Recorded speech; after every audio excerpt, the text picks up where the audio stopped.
മലയാള സിനിമയിൽ ശോഭിച്ച ഒട്ടുമിക്ക ആൾക്കാരും ഈ പറഞ്ഞ നാടകത്തിൽ നിന്ന് വന്നവരാണ്. നാടകത്തിന്റെ ഒരു ശക്തി അവർ സിനിമയിൽ. അത് ശരിയാണ്. ഞാൻ ഒരു കളരി എന്ന് പറഞ്ഞല്ലോ, ബാലപാഠം ചെറിയ കളരി ആയിരുന്നില്ല. പ്രത്യേകിച്ച് ഓ മാധവൻ ചേട്ടന്റെ ഒക്കെ കാളിദാസ കലാകേന്ദ്രത്തില് ഡോക്ടർ അൾത്താര ജനനി ജന്മഭൂമി അത് കണ്ടിട്ടാണ് ദേവരാജൻ മാസ്റ്റർ പറഞ്ഞത്, കൊള്ളായിരുന്നു കേട്ടോടി വെച്ചെന്ന് പറഞ്ഞത്. അങ്ങനെ പറയുള്ളൂ, കൂടുതലൊന്നും പറയില്ല. ഇല്ല അതൊന്നും പറയില്ല. ഇത്രയും തന്നെ വളരെ പിശുക്കി അല്ലേ? അത് കേട്ടപ്പോൾ ചേച്ചിക്ക് എന്ത് തോന്നി? ഭയങ്കര സന്തോഷം തോന്നി. ഒരു ഗുരുവിനെ പോലെ, ഗുരു ആണല്ലോ. അപ്പൊ തൻ്റെ ജീവിതം ഇനി അഭിനയത്തിന്റെ ലോകത്തേക്കാണെന്ന് എപ്പോഴാണ് പരമ ചേച്ചി തിരിച്ചറിഞ്ഞത്? അന്നൊന്നും എനിക്ക് താല്പര്യം ഉണ്ടായിരുന്നില്ല സത്യം പറഞ്ഞ. സിനിമ എനിക്ക് നാടകവും സംഗീതമായിട്ട് ഇങ്ങനെ പോകണം എന്നുള്ളതായിരുന്നു. പിന്നെ കുടുംബിനി സിനിമ എൻ്റെ ഗുരുനാഥൻ കൂടിയായിരുന്നു, LPR വർമ്മ. അദ്ദേഹമാണ് മ്യൂസിക് ചെയ്തത്.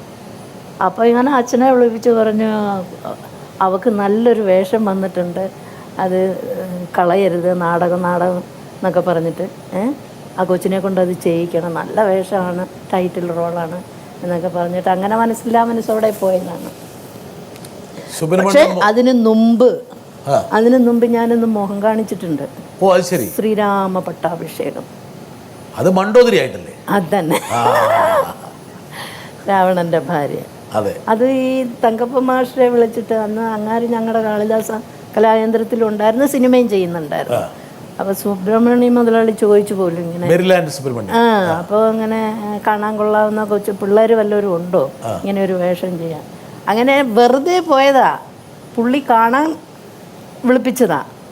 അപ്പോൾ ആ വേഷമൊക്കെ ഒന്ന് ഇട്ടിട്ട് വന്നാട്ടെ പൊന്നമ്മ എന്ന് പറഞ്ഞു. വേഷം ഇട്ടിട്ട് വന്നു, അത് ഷൂട്ട് ചെയ്തു. ഞാൻ പേടിക്കുമെന്ന് വിചാരിച്ചിട്ട് എന്നോടൊന്നും പറഞ്ഞില്ല.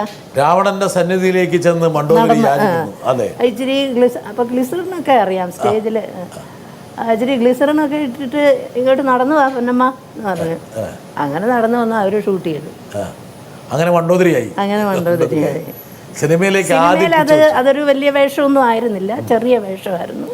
എങ്കിലും സിനിമയിൽ കാല് വെച്ചത് ക്യാമറയുടെ മുമ്പിൽ, മൂവി ക്യാമറയുടെ മുമ്പിൽ വന്നത് ഇതില്ല, ശ്രീരാമ. അതോടുകൂടിയിട്ട് സിനിമയിലെ ജൈത്രയാത്ര ചേച്ചി ആരംഭിച്ചു.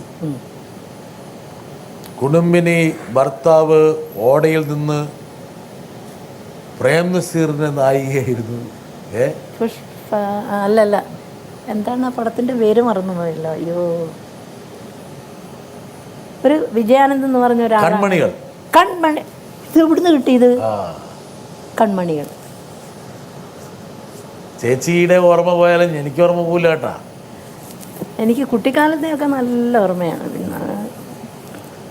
പിന്നെ ഇതിനെക്കുറിച്ച് അങ്ങനെ ആലോചിക്കാത്തതുകൊണ്ടായിരിക്കാം ഇടയ്ക്കുള്ള കാര്യങ്ങളൊക്കെ ചിലതിങ്ങനെ. പൊന്നമ്മ ചേച്ചിയുടെ ഒരു അമ്മയുണ്ടെന്നുള്ള കാര്യം സിനിമാ സംവിധായകന്മാർ വളരെ ചെറുപ്പത്തിലെ കണ്ടുപിടിച്ചു. അല്ല, അത് പറഞ്ഞിട്ടുണ്ട് എന്നോട്. അപ്പോൾ ഞാൻ ഈ കരച്ചിൽ ഒന്ന് മാറ്റി കിട്ടാൻ വേണ്ടി ശശികുമാർ സാറിനോട് പറഞ്ഞു, എനിക്ക് എന്തെങ്കിലും ഒന്ന് വെറൈറ്റി ആയിട്ടൊരു വേഷം അതങ്ങ് കയ്യിൽ വെച്ചാൽ മതി, നടക്കത്തില്ല. ഞാൻ ചോദിച്ചു, എന്താണ്? നിങ്ങളിൽ മാതൃത്വമാണ് കൂടുതലും, നിങ്ങളുടെ മുഖം കണ്ടാൽ അങ്ങനെയാ തോന്നുന്നത്. ചേച്ചി ഒരു വില്ലത്തിയായിട്ട് ഞങ്ങൾ സങ്കല്പിക്കാൻ പറ്റും. അഥവാ ഇനി വില്ലത്തരം വല്ല മനസ്സിൽ വന്നാൽ തന്നെയും ഞങ്ങൾ സമ്മതിക്കില്ല. എന്താ കാരണം? ചേച്ചിയുടെ മുഖം അമ്മ, മാതൃത്വം, സ്നേഹം ഉണ്ട്, മനസ്സ് നിറയെ